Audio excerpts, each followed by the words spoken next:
Hola, ¿qué tal? Buenas tardes, bienvenidos utelianos, comunidad de clases magnas, a esta tarde de conocimiento. El día de hoy vamos a tener el tema estrategias de un caudillo, que si bien vamos a hablar de la revolución, ¿qué es la revolución mexicana? Vamos a tener tanto a nuestro maestro José Luis Santos, que ya lo conocen, es nuestro historiador, filósofo oficial, el maestro en humanidades, y también al maestro Eric Morales, que es también maestro en humanidades y cultura. Y como siempre cualquier tema se puede ver desde diferentes perspectivas, pues el día de hoy lo vamos a ver desde la cultura y del arte. ¿Qué otros movimientos en la Revolución Mexicana, otras ideas apoyaban también la revolución desde otras perspectivas?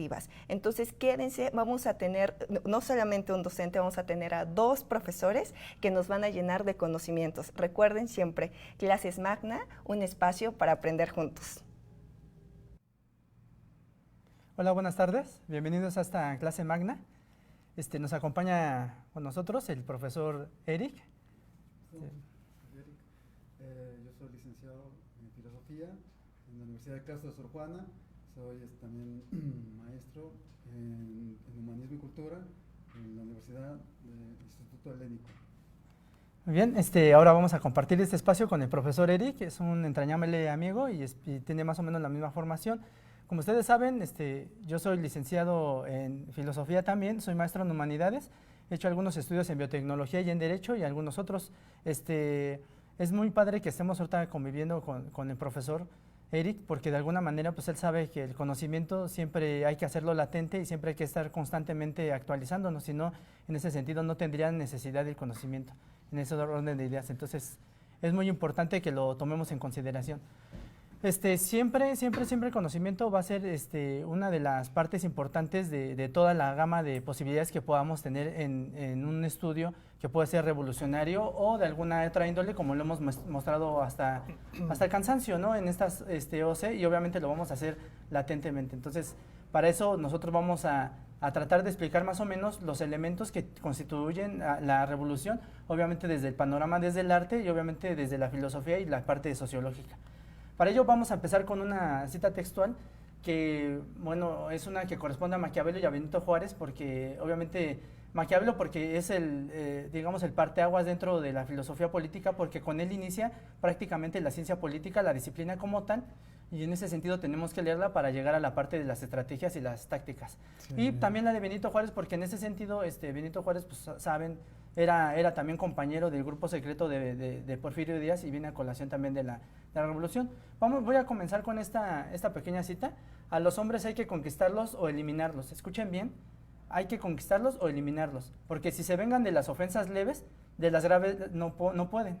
Así que la ofensa que se haga al hombre debe ser tal que le resulte imposible vengarse. Si pensamos y reflexionamos esta cita, lo que dice Maquiavelo es que si de alguna manera tú quieres conquistar a un individuo y no se deja de alguna manera y nada más buscas la venganza, esa venganza debe ser la muerte.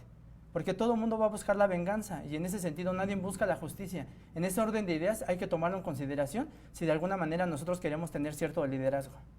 Me va a tocar la parte de Benito Juárez y dice así: a mis amigos, justicia y gracia; a mis enemigos, justicia a secas. Aquí pues es implacable lo que dice Benito Juárez sobre sus enemigos, ¿no? No hay que tener contemplación con cada uno de ellos, y a sus amigos pues sí tenerlos consideraciones. Okay, sí, es muy perfecto. Siempre hay que considerar a todos como nuestros amigos, aunque sepamos que de alguna manera son aquellos que nos puedan hacer daño, ¿no? Pero vamos a darle justicia, ¿no? Como bien dice el profesor Eric, hay que darle justicia, pero a nuestros amigos sí les vamos a dar gracia. Muy bien. Para hablar obviamente del aspecto de la revolución, siempre vamos a hablar de un aspecto filosófico y que va a estar enmarcado obviamente en la disciplina de la filosofía de las ciencias sociales. En este orden de ideas tenemos la clasificación de la ciencia de algo que se llamó en un periodo enciclopedista, porque este enciclopedista es un periodo donde los estudiosos de la física social, porque así se le llamaba, que ahora en la actualidad, aquí como está enmarcado, aquí bien lo sabemos, en esta parte pues obviamente dice física social, no es un error de escritura, así se le llamaba por estos enciclopedistas, en este caso Augusto Comte lo considera así, porque de alguna manera vean cómo está la escala del conocimiento.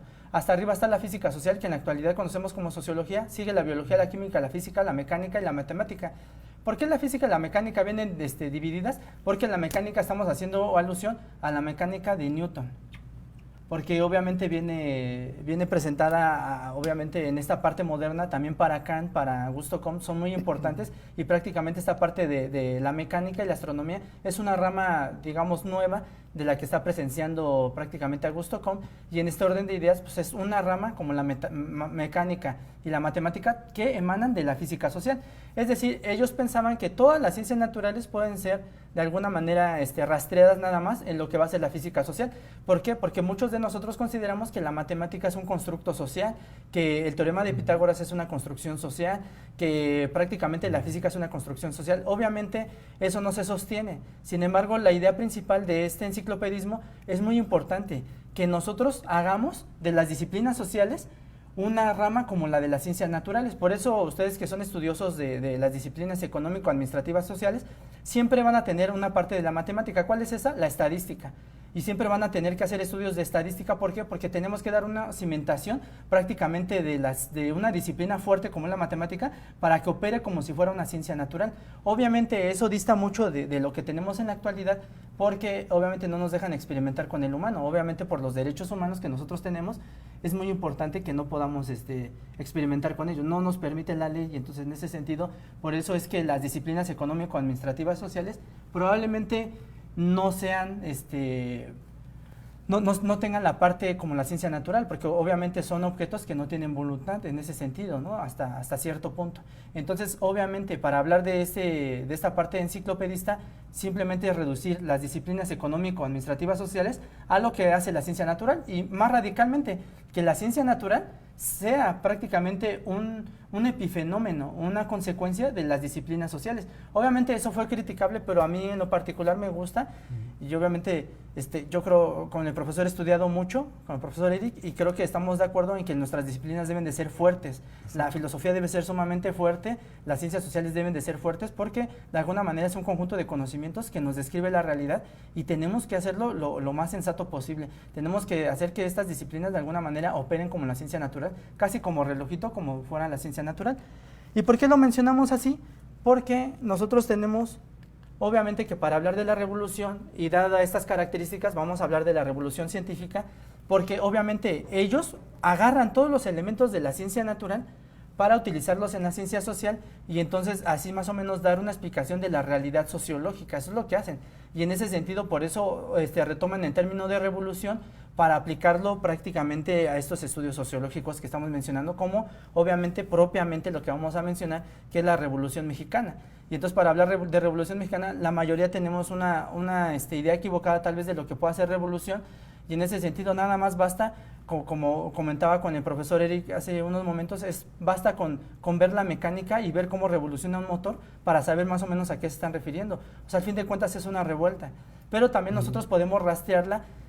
Yo creo que ahí es un consenso general, podemos rastrearla en esta obra de Revolutionibus Orbitum Celestium. Aquí nosotros vamos a rastrear este término de revolución, y por ello, o sea, ¿por qué vamos a llamar a esto revolución?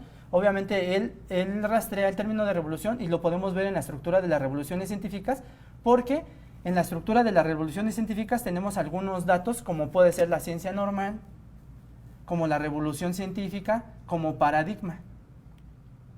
Vamos a abreviarlo para no hacer caso, no utilizar todo el espacio, pero aquí tenemos el paradigma que se llama aristotélico tolemaico tomista. No es un error la P, sino que es Ptolomeo, empieza con P.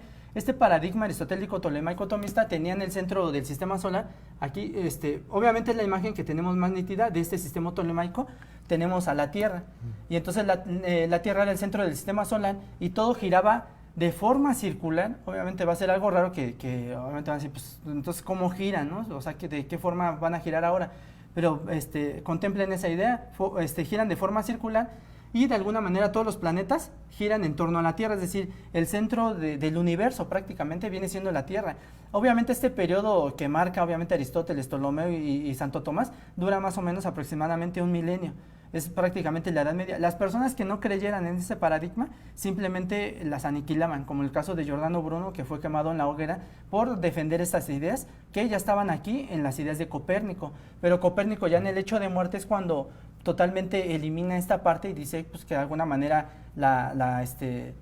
la parte de sus obras tiene que ser presentada en el hecho de muerte para que no suceda lo mismo que sucedió con algunos, que eran tachados como brujas. Y en ese sentido es algo radical. Sí, déjame comentar Adelante, profesor. algo un poco para que entiendan la revolución, ¿no? Lo que entendían de revolución es este giro que era un impulso. Así es. Aquí es como ya lo explicó el profesor, para llegar a un fin, ¿no? Entonces, por eso estos círculos no son de gratis, sino son esta comprensión que a muchos revolucionarios no lo entienden. Dicen, no, es que revolución es ir a algo nuevo. No. Este es un impulso de arrastrar todo lo antepasado, pero que va a salir disparado, ¿no? Disparado para algo, un fin que es nuevo en su finalidad, y al final de cuentas ya no se va a repetir, ¿no? Ese es el chiste, pero la trampa verbal es esto, ¿no? De que sí algunos lo repiten y lo repiten, como la historia, ¿no? Dicen que la historia se repite y pues lo cual es eso, porque entramos a este círculo, ¿no? Vicioso, y el chiste es salir, ¿no? Nada más. Y efectivamente, como dice el profesor, y creo que estarías de acuerdo conmigo, Sí. en que cuando tal vez un político habla de una cuarta, quinta, sexta generación, o revolución, o cambio, o sea, nos está dando en cierta manera, bueno, más bien dicho, las personas que son letradas pues no se dejarían engañar por este tipo de aspectos, porque de alguna manera lo que está haciendo es algo cíclico. Sí, si sabemos sí, de alguna manera, en esta parte de la revolución que vamos a ver, la revolución social, pero nos adelantamos un poco con el comentario del profesor, de alguna manera eso es muy importante porque va a haber personas que van a creer que están haciendo revolución y que están dando un cambio, pero como dice el profesor, nada más están dando giros, como si fuéramos un conejillo de indias dando vueltas en un aro, ¿estamos de acuerdo? En una rueda, y eso no es un cambio, ¿estamos de acuerdo? Eso no tiene nada que ver con esos aspectos, por eso hay que tener mucho cuidado, y obviamente la revolución tiene que ser, en este sentido, pues es un cambio totalmente radical, y ahorita si lo observamos en este caso, Eric, aquí en esta parte, aquí ya en The Revolution, aquí en esta parte vamos a tener al Sol. Obviamente el Sol no es que sea el centro del sistema solar, pero es lo más cercano que tenemos al centro del sistema solar. Y en ese sentido, una referencia, ¿no? es una referencia. Y en este caso, en este orden de ideas, pues tenemos a la Tierra y tenemos al Sol. Entonces, ¿qué pasa? Que el Sol está en algún lugar de estos círculos. ¿Estamos de acuerdo? ¿Y qué es lo que pasa aquí en este caso? Que la Tierra está en algún lugar de estos círculos. ¿Estamos de acuerdo? Esta es una forma circular, como bien lo dice el profesor. En esta parte ya vamos a ver una forma elíptica, porque el paradigma ya es un paradigma heliocéntrico, porque obviamente ya son elipses las que dan, ya no es un giro perfecto como lo que creía Aristóteles, sino que son elipses, pero aquí lo importante, profesor y compañeros, es que de alguna manera la Tierra ya no forma parte del sistema solar, y vean este cambio. Ahora la Tierra es sacada del centro del sistema solar y es puesto al Sol. Entonces, pues obviamente que una revolución necesariamente tiene que ser un cambio. Y en este caso lo vemos como un cambio de posición. Es muy importante. Entonces, por eso les llaman giros, ¿no? Exactamente, Giros. por eso son giros. Por eso es una revuelta. Cuando no tenemos giro, profesor, entonces, y compañeros, entonces en este caso es como lo voy a apuntar aquí, es prácticamente como si... es algo raro, pero así nos hacen creer. Por ejemplo, estamos en este paradigma y que de pronto nos digan que la Tierra también está aquí, ¿no? O sea, como si fuera un giro, un cambio, pero nos están dando lo mismo. O sea, al fin de cuentas, la misma posición céntrica viene siendo la Tierra, y lo demás, pues te están diciendo que no es la Tierra, que le llames geo, ¿no? Por ejemplo. Sí. O sea, para llamar Tierra, o sea, obviamente significa Tierra, nada más te ponen otro nombre y entonces te dicen que hay unas transformaciones. Y eso es muy importante, hay que tomarlo en consideración, porque como bien dice el profesor, o sea, lo que nosotros hacemos, más que una revolución, lo que nosotros siempre hacemos es nada más un cambio de nombre, y estamos nada más dando unas vueltas de forma cíclica. Y no avanzamos así en el conocimiento y no avanzamos en la revolución. ¿Estamos de acuerdo? Entonces, eso para que lo contemplen. Entonces, es muy importante. Este tema de la revolución copernicana la podemos rastrear, obviamente, en este texto, pero insisto también en la estructura de las revoluciones científicas, que es un libro muy económico y es muy padre para que vean cómo son los cambios de paradigma. En este caso, el paradigma aristotélico tolemaico tomista cambia por el paradigma heliocéntrico, que se lo debemos a Copérnico, a Galileo, a Kepler principalmente, y obviamente eso ya es una revolución. Digamos, como paréntesis, el paradigma actual que explica la realidad es el paradigma Darwin-Mendel, el que explica la realidad que le hacía falta a la humanidad. Entonces, entonces tenemos esta parte, y creo que coincidimos en esta explicación. Está muy bien que nosotros consideremos esto. ¿Por qué?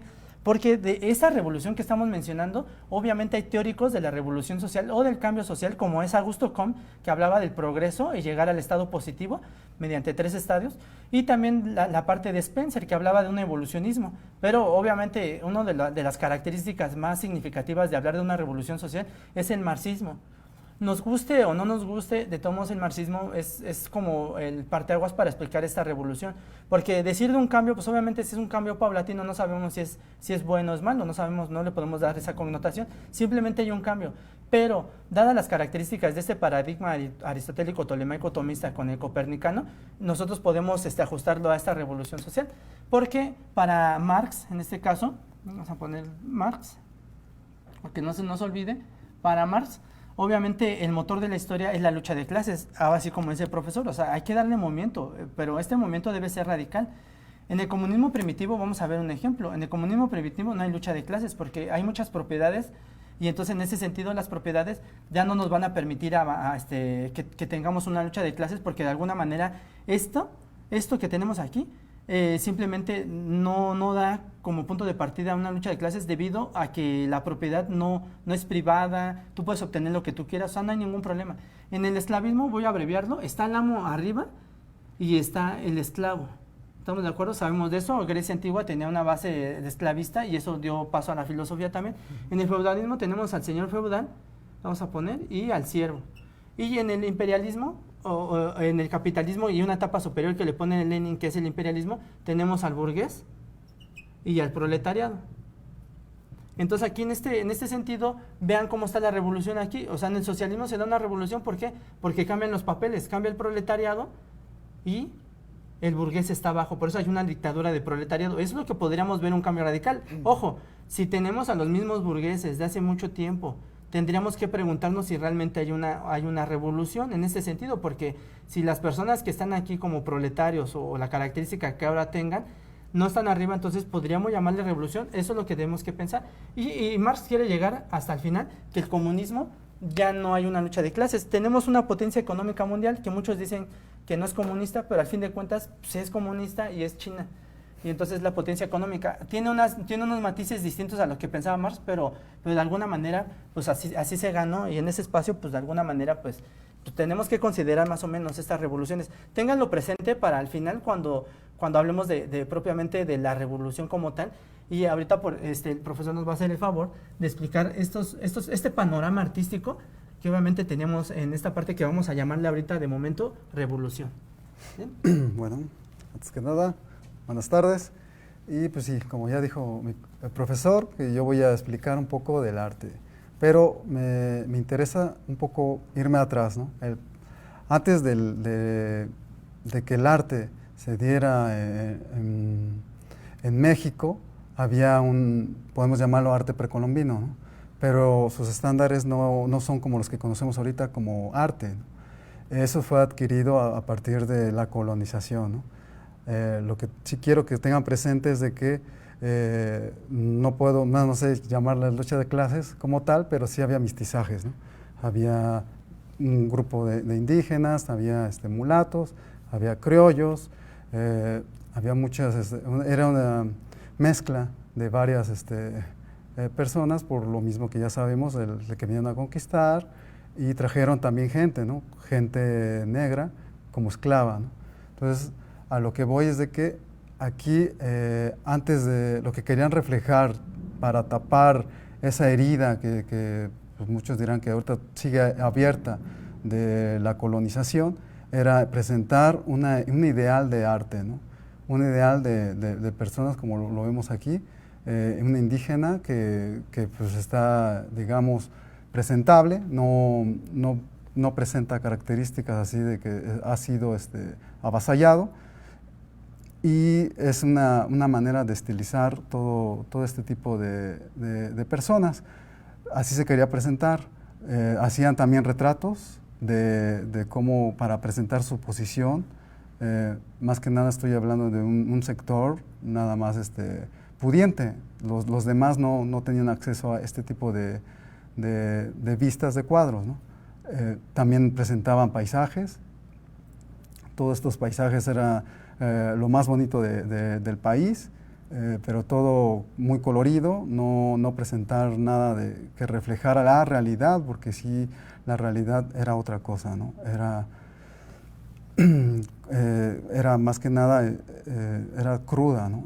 No estaban así, estaban desgarrados, a veces no tenían ni para comer, y eso es lo que no querían ver, esa otro nivel que era la pudiente, ¿no? La pudiente se hacía como que no veía ese aspecto y se seguía de largo, ¿no?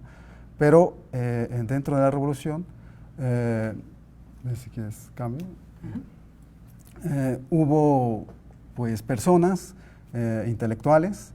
Acuérdense que, bueno, les paso el dato, hay que estar conscientes para hacer una revolución, y en este caso personas estudiadas que lo que querían, más que nada eran criollos, querían un reconocimiento, y porque no se sentían parte de México, no había una identidad, se sentían desarraigados y trataban de buscar eso, ¿no? Entonces, España no lo reconocía, entonces estaba el porfiriato, ellos no se sentían parte de eso porque no lo reconocían, y buscaron medios para expresarse. Así, a grosso modo, el arte en sus orígenes busca eso, ¿no? Una expresión, ¿no? Entonces ellos lo buscaron a través de diferentes periódicos, y uno de los que duró mucho fue el periódico El Hijo del Aguizotle. Este periódico fue creado en 1885, y con dibujos representaba la realidad de México, ¿no? Digamos que el arte antes de la revolución era una estilización de lo mexicano, y aquí no, aquí era representar la realidad de México, ¿no? Entonces, y más aparte querían llegar a todo público. Entonces ese otro público que no sabía leer se representaba o se identificaba con los dibujos, y acuérdense que el dibujo lo que representa es un rasgo físico, lo expresa a su máxima expresión, ¿no? A veces causa risa y a veces no, pero ese era el chiste. Y pues ya aquí ya incluirían también a los indígenas, porque ya se reconocían, ya puedo ver esta imagen que representa a íconos que estaremos viendo posteriormente, ¿no? En Zapata. Después había otro periódico llamado El Universal. Él publicaba artículos científicos. Su primera publicación fue en 1889, y después vinieron otros, ¿no? El Demócrata, vinieron varias publicaciones, pero todas esas eran críticas al sistema, o sea, críticas al gobierno que estaba en ese momento, ¿no? Y el gobierno lo que quería era tapar eso, no quería representar, que se viera, que sacara a la luz esto, ¿no? Siguiente. Un paréntesis también, si me permite. Sí, claro que sí. Sí, hay que tomar en consideración. Yo a los alumnos siempre les comento qué música escuchan, y luego siempre dicen que el corrido no se debe de escuchar, que esto y el otro, pero como dice el profesor, o sea, es una característica que tienen o que tenían prácticamente las personas que estaban debajo, es decir, los que no tenían el poderío, porque los que tenían el poderío pues tenían unas formas de manifestación del arte para ubicar a México como un país próspero, como un país donde no hay indígenas, o si están los indígenas son felices, pero el corrido es digamos una contraarte de esa parte de poderío, y en ese sentido el corrido es una parte primordial también de la historia de México, y hay que estudiarla porque hay una sociología del corrido y también hay una filosofía de la música que se aboca a estudiar esa parte del corrido. Obviamente, como lo comentamos, el corrido ya tiene otra connotación ahora, también es ensaltar también a personajes sí, que supuestamente tienen cierta valía porque se dedican a cosas pues como narcotráfico, cosas así por el estilo, que es la narcocultura, que también es estudiada por la sociología. Entonces hay que tomarlo en consideración, y como bien también comenta el profesor, es el lenguaje pictográfico de la imagen prácticamente. También lo vemos en los catecismos, o sea, los indígenas pues obviamente no compartían el lenguaje. Había muchos que llegaban, dominicos, franciscanos, y que querían prácticamente que ellos se sometieran a la religión, y en ese sentido pues hacían este tipo de catecismos donde estaban iluminados los indígenas venerando una imagen, porque pues al fin de cuentas el lenguaje es casi como universal, pero el lenguaje escrito sí tiene una connotación de tener que ser estudiado de generación en generación. Entonces por eso es muy importante, o sea, que el lenguaje pictográfico no tiene letras, pero de alguna manera tiene una representación un poco más amplia, como dice el profesor, porque representa los rasgos así tal cual son, ¿no? Los puede ensaltar para reírse o minimizar para tomarlo como una cosa seria, ¿no? Entonces es muy importante. Sí. Pues aquí, como ya lo mencionó el profesor José Luis, pues aquí fueron algunos representantes. Después de la revolución hubo dos, fue el muralismo, ¿no? El muralismo fue el que hizo el boom de representar esa situación en México, pero antes que surgiera ese boom, estos muchachos, hablo de José Clemente Orozco y también hablo de ¿cómo se llama? De Diego Rivera. Ellos estudiaron en el extranjero, ¿no? Se empaparon de todo, otros artistas también, ¿no? Se pegaron con ellos, se empaparon de toda esa idea de cómo era el arte en ese tiempo, ¿no?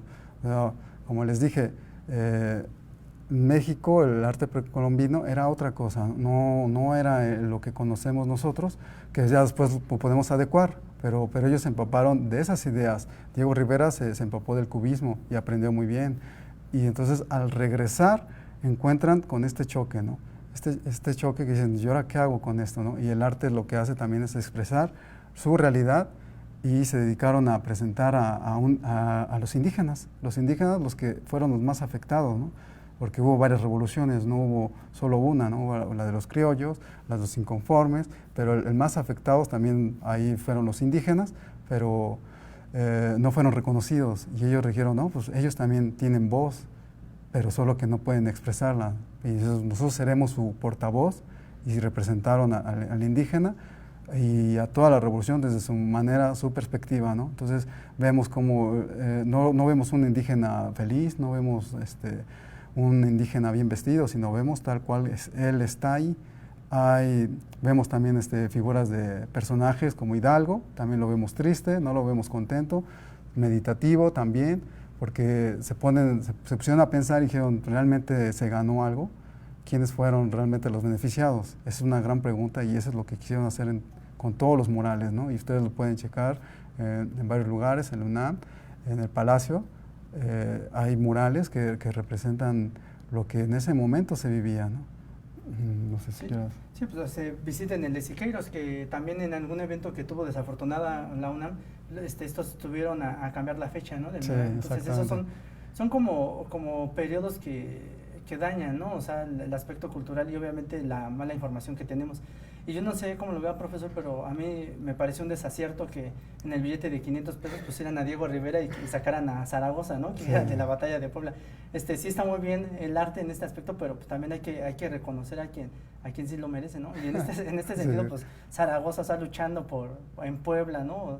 Y entonces, pues de alguna manera, pues a muchos les pareció como algo inadecuado, ¿no? Que pusieran a Diego y a Frida. Que obviamente ahorita está como de moda, ¿no? En cierta manera. Porque pues obviamente como que ahora ya es de voltear a ver a los indígenas, pero hemos tenido algunas clases aquí, profesor, donde hablamos de los derechos humanos, y entonces a veces a los indígenas se les ve como unos objetos, y a mí me parece en lo particular que a veces vienen extranjeros y personas también de aquí de la Ciudad de México o de algún estado, y ven a los indígenas como algo, pues como un objeto, como si fuera algo, vamos a apreciarlo, como si fuera una obra de arte, y en ese sentido pues sí me parece desafortunado. De hecho en el evento que tenemos ahorita de la caravana de Honduras, si hacemos la explicación sociológica, yo al menos lo que he estudiado es que la sociedad no emigra así, o sea sí emigró en algún momento, pero que emigre así por caravana, eso es algo que puede ser sospechoso. Sin embargo, hay derechos humanos y los tenemos que respetar. Entonces, aunque se expresen o digan lo que digan, obviamente ellos también tienen que respetar, pero nosotros debemos de defender, obviamente, su libertad de tránsito. Y de cualquier indígena y de cualquier pueblo originario, nosotros debemos de defender sus derechos humanos. Eso es latente.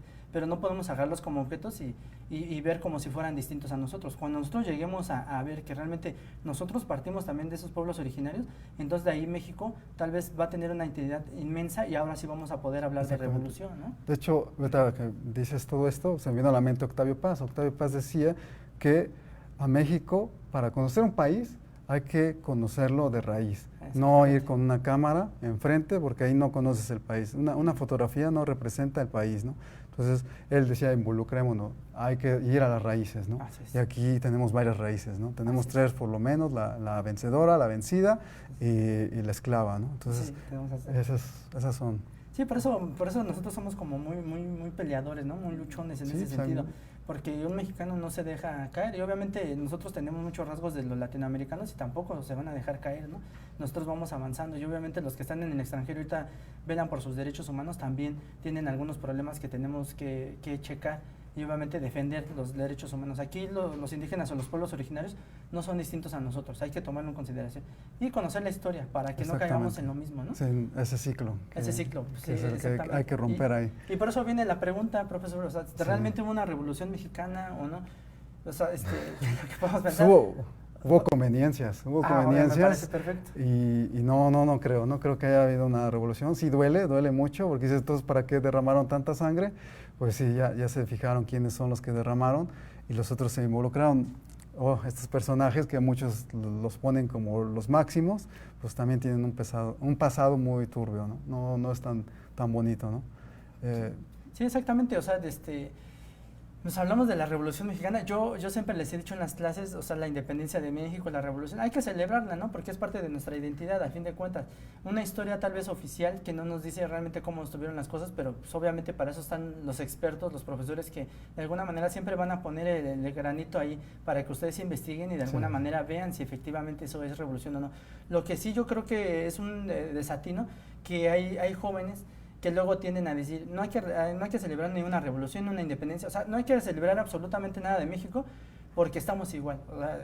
Realmente sí hay un pequeño progreso, si lo podemos ver con Augusto Comte, pero llamarle a este periodo de revolución, pues no, o sea, porque no hay cambios, o sea, son las mismas clases hacendadas, casi los herederos de los caudillos, los mismos que están ahorita en el poder, aunque nos cambien un partido, de todos son los mismos, o sea, nada más chequen ahí la lista de los diputados, los senadores y todo, son absolutamente los mismos y obviamente si ustedes rastrean a sus antepasados, pues hemos estado en la misma condición también, pero pues hay que celebrar algo que de alguna manera es la identidad. Que haya una revolución mexicana, yo también comparto con el profesor Eric, yo creo que no podemos hablar de una revolución mexicana, si hacemos las caracterizaciones de la revolución copernicana y la revolución social marxista, yo creo que dista mucho de tener esa parte revolucionaria y mucho más, o sea, del tercer, cuarto cambio, quinto, sexto, eso no existe. Mira, te quiero comentar algo, ahorita que está la imagen de Villa y Zapata.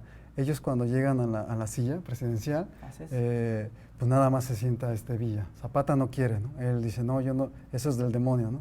Pero él sí se sienta y dice, tanto rollo para esto, dejémoslo a los que saben, ¿no? Entonces, yo siento que por ahí va el asunto, ¿no? Sí. Ellos teníamos una idea, se luchó, pero al final de cuentas se lo dejamos a estas personas que nosotros confiamos que sí saben, pero en realidad es lo que llevan al país, ¿no? Dices, ¿cómo es posible que esta persona nos esté guiando a la derrota, ¿no? Pero pues porque uno no está preparado para eso, ¿no?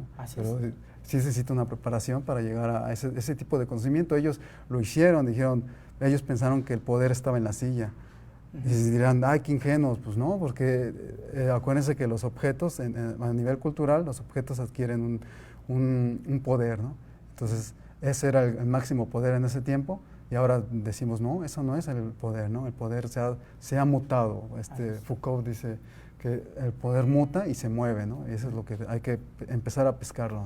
Sí, de hecho, también haciendo alusión a Foucault, también dice que la guerra se termina el poder se termina cuando inicia la guerra, porque ya no hay negociación.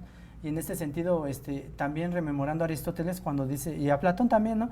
Que la idea del filósofo rey, porque al fin de cuentas se va a ver muy feo para las personas que no tienen las condiciones económicas, no pueden gobernar, y las personas que tienen el poderío económico tampoco pueden gobernar así, porque en ese sentido van a querer más dinero de ambas partes. Y entonces aquí lo vemos, como bien lo comenta el profesor Eric, vemos aquí a esta figura emblemática de cuando entran y obviamente toman posesión de la silla, que de alguna manera ese no es el poder, porque ellos de alguna manera, aunque eran personas que tenían la condición económica, porque al fin de cuentas pues tal vez no eran tan de la población paupérrima, pues al fin de cuentas no tienen los conocimientos que se requieren para poder estar en el arte del gobernar, en el arte del poder, y como bien lo dice, o sea, eso que se lo dejen a las personas que saben gobernar. Y aquí muy importante, ¿va? Porque a veces pensamos que las personas que deben de gobernar son personas sumamente inteligentes, que tienen ciertos grados, y eso no es necesario para la política. No. ¿Estamos de acuerdo? Hay ciertas Astucia, ¿no? hay ciertas astucias, ciertas estrategias y tácticas que se necesitan para poder pues, llegar a tener y detentar el poder, ¿no? Es el punto. Y obviamente no sé si pasamos a ¿A la siguiente? la siguiente, ¿te parece? Sí, me parece perfecto. No, Vamos a muy bien. ver si está la siguiente. Entonces, por eso es muy importante tener conocimiento de estrategias y tácticas militares, generalmente, porque si no tenemos estrategias y tácticas militares y queremos hacer las cosas nada más porque se nos ocurrió, eso va a ser desafortunado, y obviamente nos van a llegar a matar. Porque de alguna manera, si nosotros nos creemos líderes de la colonia, líderes de la escuela, y queremos que porque hablamos mucho, ya somos líderes, entonces nos vamos a llegar a una sorpresa, ¿no? Y efectivamente, por ejemplo, aquí las estrategias, pues siempre vamos a hablar de estrategia militar. Yo sé que esto, obviamente todo lo militar se retrotrae a la parte común, como al ajedrez, como a los juegos, los gamers, todos ellos de alguna manera tienen una estrategia. ¿Qué es una estrategia? Al fin de cuentas a nosotros lo tenemos que tomar en consideración así, es las dimensiones del arte de la guerra. ¿Estamos de acuerdo? Y entonces, obviamente, ¿qué es lo que queremos en una guerra? ¿Para qué hago una guerra? Pues para tomar cierto poderío en un territorio, para tener a su población, para tener cosas económicas, tal como lo hizo Estados Unidos cuando llega a Afganistán, pues con una idea de tirar a sus torres gemelas, con eso va por el petróleo y algunos insumos que puede tener. Obviamente así es, o sea, esa es la estrategia militar. Ahora, de esa estrategia militar, pues ese es el objetivo general que tenemos, obviamente la guerra, o sea, hay que hacer la guerra, pero tenemos un conjunto de tácticas que son como la forma en cómo vamos a obtener ese objetivo, son las maniobras, y de alguna manera esas las tenemos que seguir. Entonces, esas maniobras, pues nosotros las vemos en la revolución, en todas las revueltas sociales, nosotros las vemos como un medio para alcanzar cierto fin, que es prácticamente esta guerra. Vamos a ahondar un poquito en lo que dices. ¿Me parece bien? Sí, las revueltas nacen precisamente de la espontaneidad. Así es. Y todas, ¿no? Y es a partir de ahí donde uno ya utiliza las tácticas, las estrategias para llevar esa espontaneidad a algo más ordenado, ¿no? Así es. Porque de otra manera, si queda nada más en la espontaneidad, se desvanece, no queda más rasgos, ¿no? Y lo hemos visto aquí en la historia de México, ¿no? Como se ha reclamado, se ha pedido justicia, se han hecho marchas, megamarchas, pero al final de cuentas se van a sus casas y no pasa nada, ¿no? Entonces aquí sería, ¿qué pasa después de eso? ¿Qué pasa después de dar a conocer un problema, ¿no? Lo que siento que es una manifestación es para dar a conocer un problema, y después se va a dar otras estrategias que, pues esas son las más importantes, ¿no? Así es, y generalmente si es espontáneo, y a veces, obviamente, en ese tiempo pues son a la parte paupérrima la que utilizan para esos fines, pero ahora vemos también que los estudiantes los utilizan demasiado, y generalmente es el gobierno el que los utiliza. Hubo un evento desafortunado también en la UNAM, se pelearon, llegaron porros y cosas por el estilo, y todo el mundo estaba preocupado. Me decía, profesor, ¿qué va a pasar? Le digo, pues no va a pasar absolutamente nada. O sea, simplemente es una táctica para tener un objetivo. Puede ser el objetivo militarizar o meter a la policía dentro de una institución pública. Ese puede ser el objetivo, y estrategias van a ser muchas, ¿no? Como meter droga, como meter muchos aspectos de ese tipo. Obviamente nosotros no lo sabemos, o sea, como personas no estudiosas del ámbito social, pues nos puede parecer como algo que va a innovar o que va a revolucionar, como generalmente al menos lo que nosotros hemos visto en nuestra vida estudiantil no ha sido fructífero en ese sentido. Así le llamen revolución, revolución tecnológica o de Facebook, como alguna vez lo llamaron con un hashtag y cosas por el estilo. O sea, realmente no pasa nada porque son a los que utilizan también. Ahora ya se han dado por utilizar a la gente paupérrima y también a los estudiantes, ¿no? Que también somos paupérrimos, ¿no? Como estudiantes, o sea, al fin de cuentas, siempre hemos llegado a esa parte, pero siempre nos han utilizado. Entonces, cuando queremos que nosotros vamos a una marcha y que va a ser para cambiar algo, hay que tomarlo en consideración, como bien dice el profesor, es una táctica, no es una estrategia. La estrategia, vamos a ver el objetivo, o sea, ¿para qué ir a marchar? Es un medio la marcha, pero ese medio realmente me va a solucionar el problema, o qué va más allá, como dice el profesor.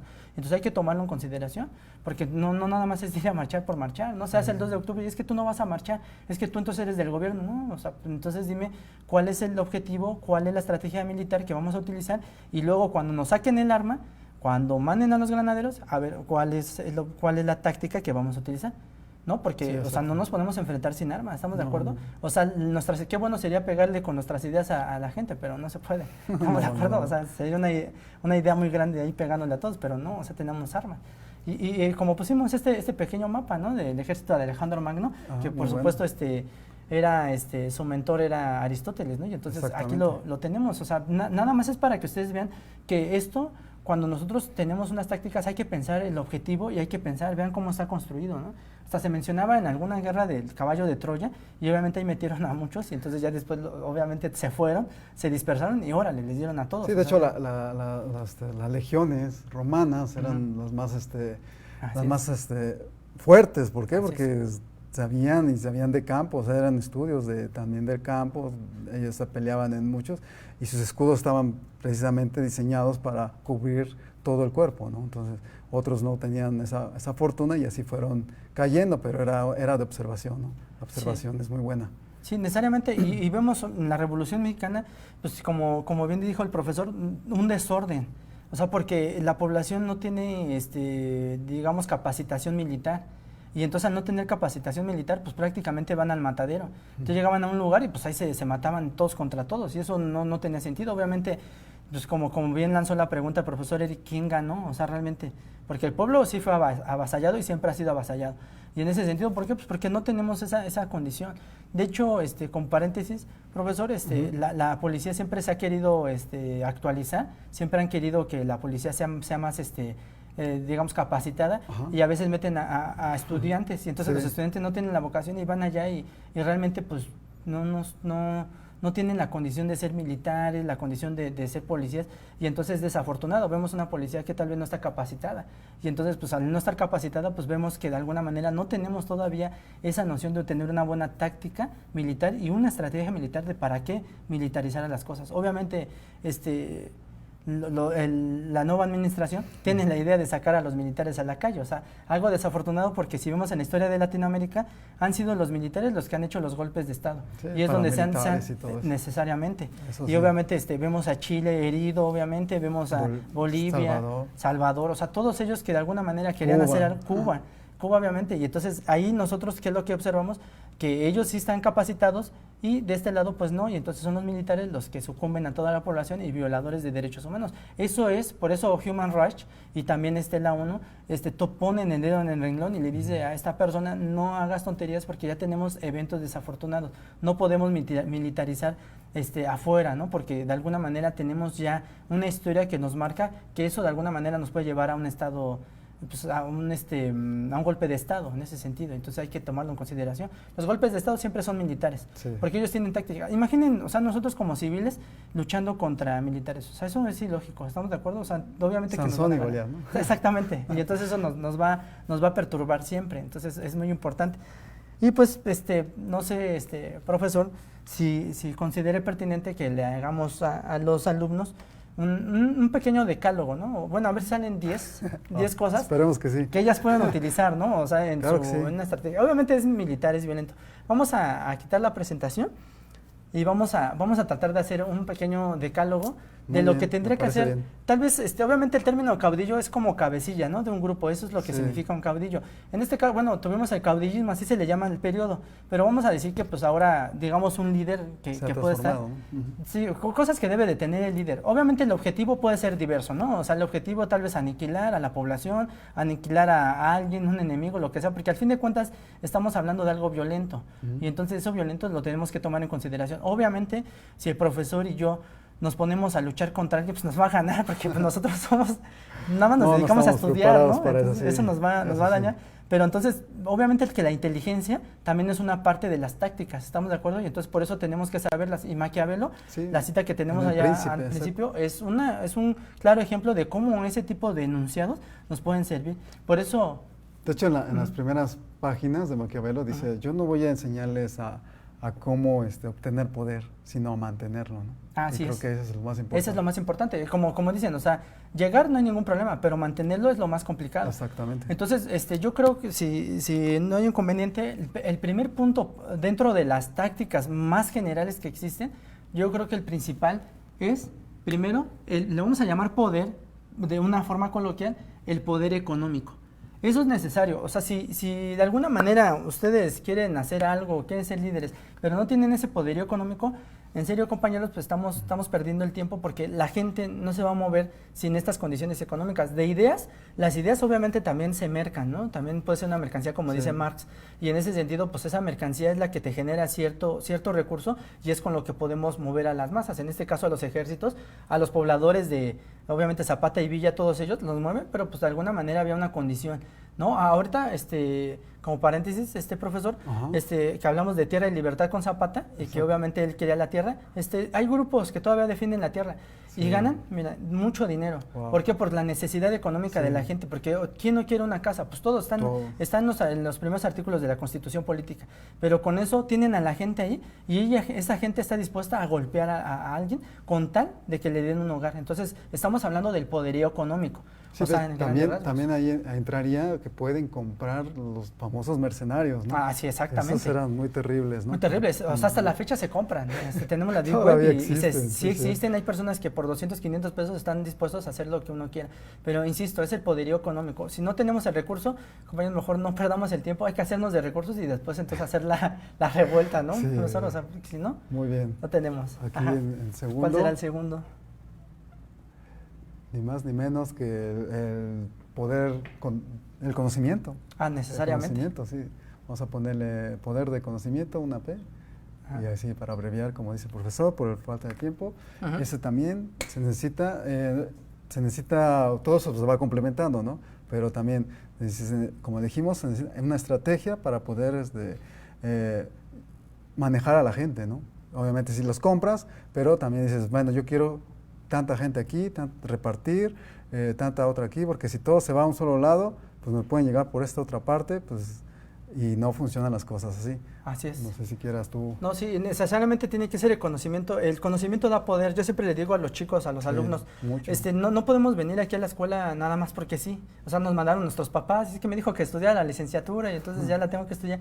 No, pero al fin de cuentas, no lo alcanzan a apreciar los alumnos, porque obviamente ellos hacen una inversión en su educación. Obviamente es una inversión. ¿Por qué? Porque quieren tal vez un puesto más alto y cosas por el estilo, pero no se dan cuenta del privilegio y el honor que tienen al estar aquí en la escuela, porque se les está dando conocimiento y ese conocimiento es poder. O sea, pueden realizar realmente lo que quieran con la población y obviamente yo siempre les he dicho, hay que ser lo más virtuoso posible y obviamente no ayudar a la población, o sea, no también ser gandallas en ese sentido. Sí, y obviamente son tips también, sí. Bueno, se manejaba también las herramientas. Una vez utilizadas, pues ya puedes manejarte en el ámbito fuera del instituto o fuera de las escuelas, ¿no? Así es. Porque en las escuelas, pues sí, nos da un grado, pero ya afuera, pues ya te da todas las herramientas para poder moverte, ¿no? Y que no te coma, ¿no? Porque pues es muy grande. Sí, necesariamente. O sea, por eso el conocimiento es muy importante. Y obviamente el conocimiento se van agrupando más. Y estos son cosas generales, porque, profesor, obviamente si nos está viendo un administrador va a decir, no, están equivocados, porque una estrategia es a corto plazo. Pero digamos que estamos hablando de manera general ahorita en estos puntos y luego los vamos a dar unos lineamientos que les van a parecer más significativos. Entonces, otra de las condiciones, yo creo, siempre es hacerle un conjunto de creencias. Voy a poner aquí un conjunto de creencias que prácticamente es una religión. Porque si tú tienes la intención de gobernar, tienes la intención de que los demás te obedezcan, al fin de cuentas uno es títere, o sea, no le van a obedecer para nada. Pero cuando vienen estas cosas del miedo, del terror, del pecado, obviamente con eso puedes también gobernar a cierta población. Eso es muy importante. Maquiavelo lo dice obviamente ahí muy puntual claro.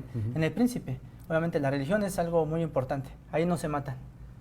No, bueno, aquí sería un 3, aunque ya se repitió el 2. Sí, perdón. No te preocupes. Vamos a ponerle 4, ¿aquí te parece? Sí, me parece bien, para que no se confunda. Estamos diciendo una y otra cosa, no. Ok, muy bien. Todo va encaminado, como ya dijo el profesor, hacia ese fin último, ¿no?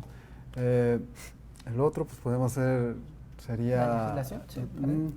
Sí, la legislación, poder legislativo. Sí, es decir, hacer leyes, ¿no? Exactamente. Sí, porque a ver, ya los tienes, pero necesitan reglamentos, necesitan cosas. O sea, hay que tener un aparato jurídico que obviamente se va a fundamentar en el aparato policial. ¿Estamos de acuerdo? Sí, para como tú dices, para la gente esté ahí y no se les salga del control, ¿no? Es lo que necesitamos, lo decía Leviatán, ¿no? Ajá. Tener alguien que rija eso y que genere miedo también. Así como es. ya lo dijiste, la policía es aquella que está permitida hacer esa violencia, ¿no? Y muchos lo cuestionan, dicen, ¿cómo es posible que los militares o todo lo que tiene que ver con gobierno tiene la autoridad de agredir y nosotros no a ellos? ¿no? Así es. Así es, sí, como lo dices en el Leviatán, pues nosotros nuestra libertad, hicimos el pacto social, le dimos la libertad al Estado para que proteja la misma libertad. Yo siempre le digo a los alumnos, o sea, me comentan, dicen, es que ahí en mi poblado lincharon a fulano de tal. Sí, o sea, ya lo lincharon. Y dicen, es que el Estado no funciona. Sí, pero hay que hacerle un llamado. Hay que, si le están robando, están haciendo esto y esto y esto. Hay que conocer la ley. ¿Para qué? Para que el Estado obviamente sucumba y utilice la violencia legítima, como decía Max Weber. Y yo creo que entonces, en este sentido, uno de los últimos puntos de estas generalidades debe de ser tener un cuerpo policial, necesariamente, o militar, sí, porque obviamente nos tiene que defender de todos los embates. Y obviamente el poder legislativo con la policía es como se dan. Yo por ejemplo, les decía a los alumnos, a ver, ¿por qué tenemos que defender los derechos humanos? Me decían, más bien dicho, ¿por qué tenemos que defender los derechos humanos? Yo les decía, no tendrían por qué defenderlos, pero ¿por qué los tenemos que defender? Porque tenemos a la par un poder militar con los demás países latinoamericanos, y Estados Unidos tiene un poderío militar impresionante, y obviamente ustedes vieron el desafortunado evento de la pena capital que sufrió uno de nuestros connacionales, y obviamente por más cartas que hagamos a la ONU, por más cosas que hagamos, pues no son fructíferas. ¿Por qué? Pues porque no tenemos este poder militar. Y entonces las leyes no tienen vigencia, no tienen fuerza si no tenemos este poderío militar. Es muy importante. Eso me también a la mente a Tomás Moro, en el libro de Utopía. Ahí se menciona que para defender este pueblo utópico se construyeron muros, ¿no? O sea que sí. Trump no es el único que hace muros. Sí, ¿no? Ahí se hacían esa medida, ¿no? Para controlar cuando no se tiene eso, pero pues sí, ellos dijeron, a querer o no, necesitamos una milicia, ¿no? Sí. No, sí, de hecho, estos son los puntos, digamos, generales que debemos de tener, o sea, que ustedes deben de ver. Seguramente a nuestros caudillos les faltó algo, ¿no? Como mucho, ¿no? O sea, realmente no sabían de política, les faltó lo económico, lo repartieron a manos llenas. No puedes repartir lo económico a todas las personas, porque también le estás dando un recurso para que se vayan o se vuelquen contra ti. ¿Estamos de acuerdo? Pero con esto de Donald Trump que comenta el compañero Eric, eso de alguna manera pues, es cuando nosotros nos damos cuenta que la política es una cosa y el deber ser tal vez puede ser otra cosa.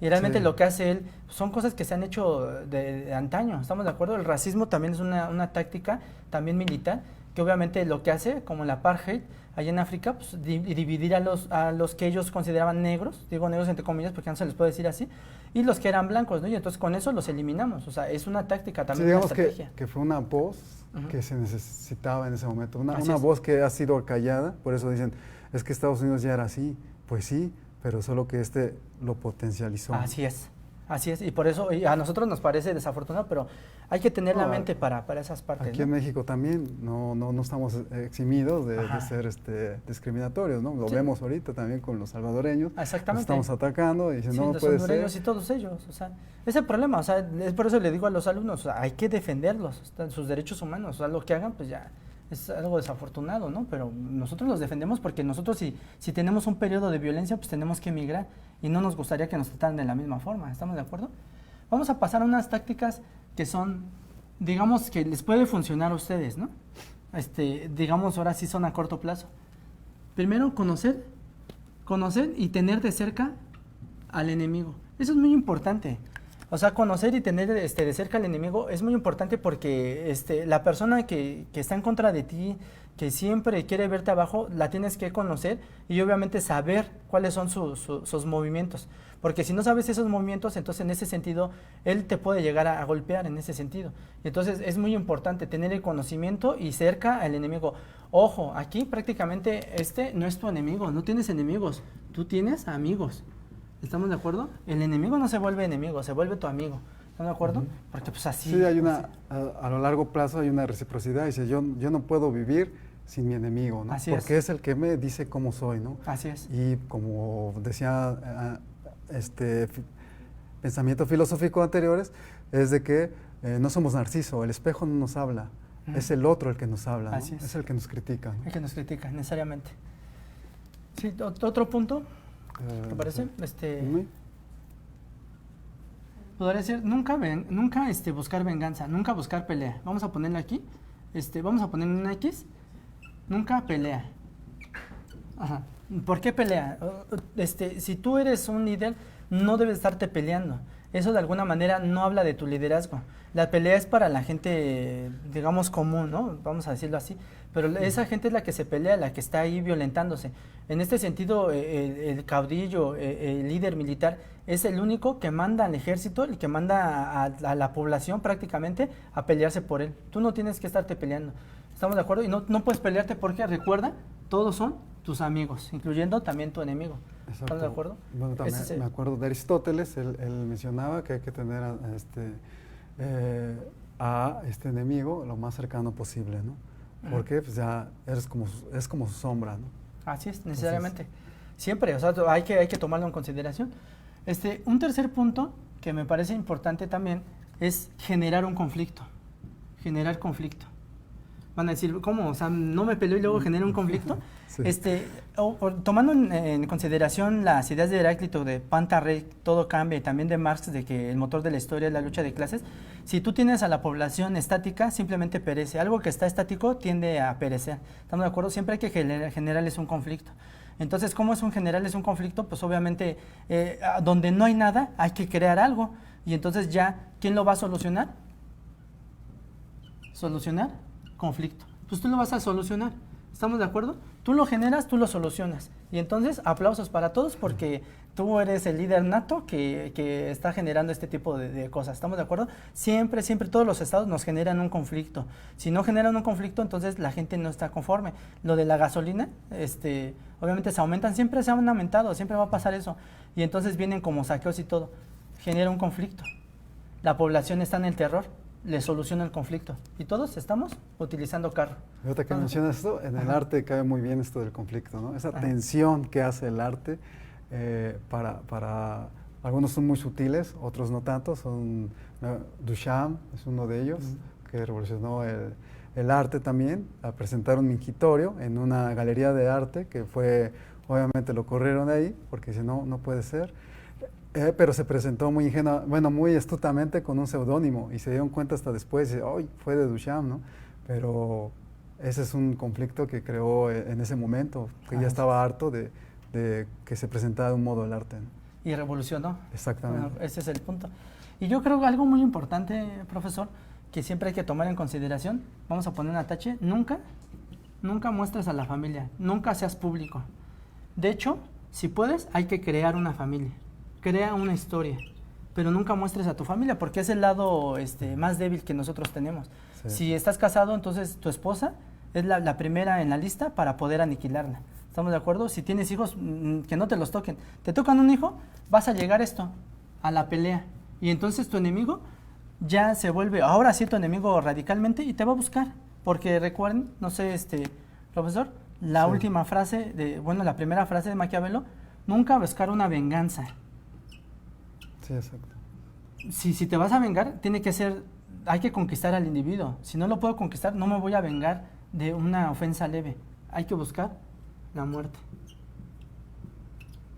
Si buscamos la muerte, porque si tú buscas venganza, va a ser una venganza tras venganza tras venganza.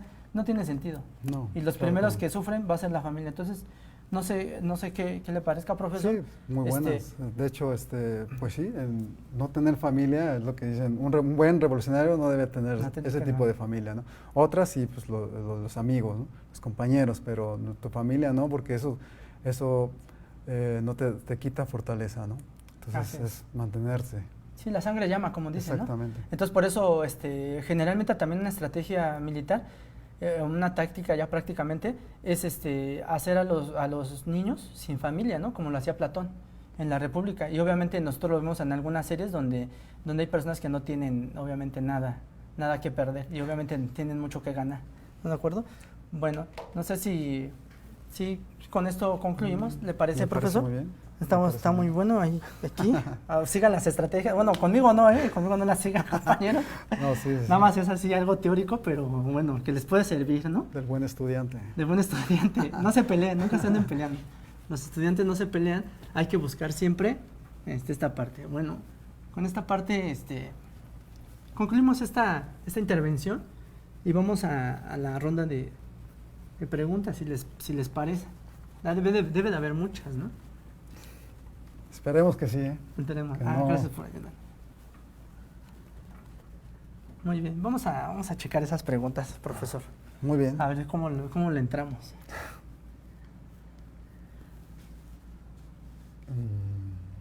¿Le parece que le lee la primera? Sí, de favor.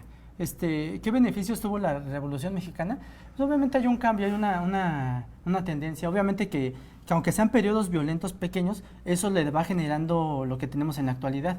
O sea, también no podemos decir que la revolución, eso que le llamo revolución, no sirvió para absolutamente nada. O sea, realmente son periodos que son significativos. Sí, y más que nada también crea una conciencia. Es decir, como les dijimos, podemos decir, bueno, no sirve de nada. No, claro que sí, nos hizo más consciente a nosotros, a los otros. Digamos que esto fue algo que trascendió, ¿no? No se quedó ahí y eso nos ayuda a ver los errores. Desgraciadamente, bueno, ellos fueron actores de ese error, pero a partir de ahí nos crea esa conciencia que ahora le llaman una conciencia histórica, ¿no? Así es, exactamente.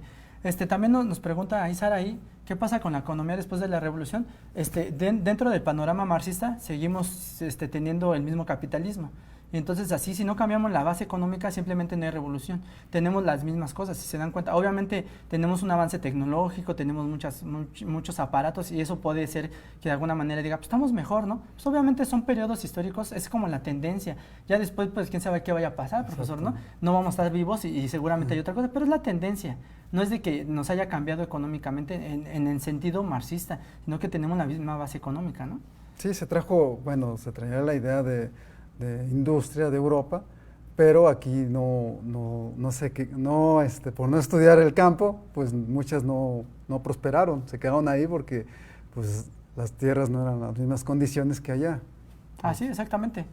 Y bueno, también nos preguntan aquí, ¿quiénes son los más aptos para gobernar? Para Platón, Aristóteles y todos los filósofos son los más aptos para gobernar.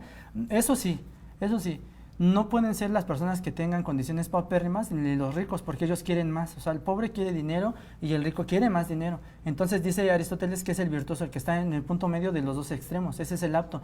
Ahora, yo creo que esa pregunta, profesor, va encaminada a que si nosotros podemos decir que tal vez un intelectual, un científico que debe de gobernar como Roger Bacon lo mencionaba. No, sí. Yo creo que no es eso. O sea, al fin de cuentas, el que es apto es el que maneja estrategias y tácticas militares. Es el que tiene el poder económico. Ese es el punto. Entonces, ustedes ya están viendo ahorita los periodos. Donald Trump tiene poder económico, empresario totalmente, y tiene la lana. Y nuestros políticos de aquí, pues generalmente su punto de partida o su catapulta, pues vienen siendo los empresarios. Son los que generan el dinero. Al fin de cuentas, entonces, si decimos quién es, así como pues tiene que ser esto y esto, no hay en el universo, porque al fin de cuentas las condiciones van cambiando y el que pueda observar y el que tenga este decálogo que acabamos de hacer, que le aumentamos una onceava, entonces ese probablemente sea el que sea más apto. ¿Cómo le tienes que hacer? Pues fríamente, ¿no? Calculador. Sí, exactamente. El estadista, muchos decían, ¿no? Sí. Duele, pero así es la realidad. Nos dice, ¿cómo sabemos que las personas que se postulan para gobernar el país son las correctas para el puesto y que nos van a ayudar a progresar y no a seguir estancado el pueblo? Ojo, Carla Rojas, porque el punto principal de la política, lo voy a anotar aquí tantito, espero no extenderme, lo que es la ciencia política es la descripción de la realidad política. Lo que es la filosofía política es el deber ser de la política. Probablemente en la filosofía política buscamos la justicia, los grandes temas, ¿no? La justicia, la verdad, etcétera. Pero en la ciencia política buscamos la eficacia.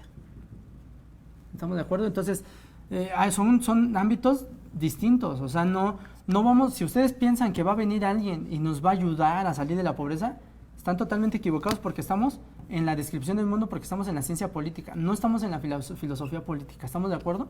Ese es el punto. O sea, nadie nos va a ayudar a salir de esto. De hecho, hay muchas teorías de la justicia, profesor, que nos indican que realmente la pobreza y la riqueza debe de estar siempre separada, ¿no? Es decir, que haya una brecha. O sea, si hay ricos, entonces que le ayuden a los pobres en ese sentido. Por ejemplo, profesor, yo creo que nosotros tenemos el embate del SAT y nosotros nos quitan mucho dinero y ese dinero se supone que va para los programas sociales, para las personas que tal vez no tienen un trabajo, necesitan educación, cosas por el estilo, o sea, al fin de cuentas. Pero cerrar la brecha ricos y pobres, entonces Es casi lógico, o sea, que todos somos ricos, pues entonces nadie va a querer trabajar, nadie va a querer venir a dar clase, ¿no? Sí, Y cosas por el no, estilo. eso es nuestra chamba. Es nuestra chamba, o sea, déjenos también Sí. algo para nosotros, ¿no?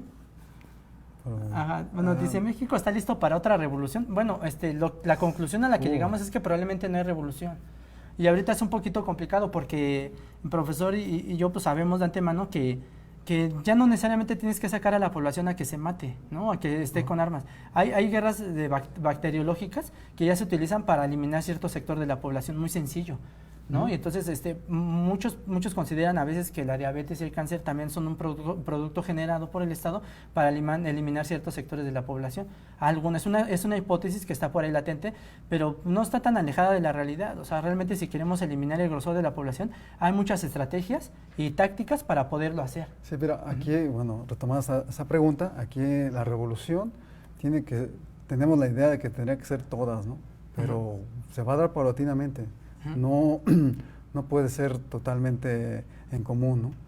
Porque tenemos que pensar muy bien que cada individuo tiene su manera de ser y algo nos tiene que unir, ¿no? Y es una inconformidad. Tal vez ahorita dicen, no, estamos inconformes de esto o de aquello, pero no se ha dado ese cachito que dicen, ¿no? El pum para la espontaneidad, por decirlo así, para que se presenten esos casos, ¿no? Sí, y de hecho no se presenta, profesor, porque el Estado es eficaz. Sí. Aunque nos guste o no, el Estado ha sido eficaz. Tan es eficaz que cuando estaba un partido nos ponen otro y estábamos tranquilos. Se veía una tranquilidad y no todos con su V. Sí. Después ahorita regresó ese partido y otra ponen otro y ya todos así como un alivio. O sea, saben cómo hacer las cosas realmente. Y en verdad, compañeros, la élite política sí estudia. Son politólogos, son sociólogos, son filósofos, son historiadores. Y realmente nosotros nos estamos enfrentando a una maquinaria. Y si nosotros no nos preparamos, ¿cómo nos vamos a enfrentar a esa maquinaria? Sí. Y si no tenemos el recurso económico, como decíamos al principio, difícilmente vamos a ganar algo y nos vamos a ir al matadero. Ese es el problema. Hay que conocer de todo. Hay que conocer de todo y hay que trabajar, generar ahí algo. Bueno, muchísimas gracias por esta participación que tuvieron aquí en esta clase magna. Le agradezco, profesor. No, Eric, a ti, mi gran amigo, por invitarme. Obviamente, muchas gracias. Un gran amigo de mucho tiempo que tenemos y espero que haya sido de su agrado y esperemos que nos encontremos nuevamente. Muchísimas gracias. Hasta luego. Cuídate.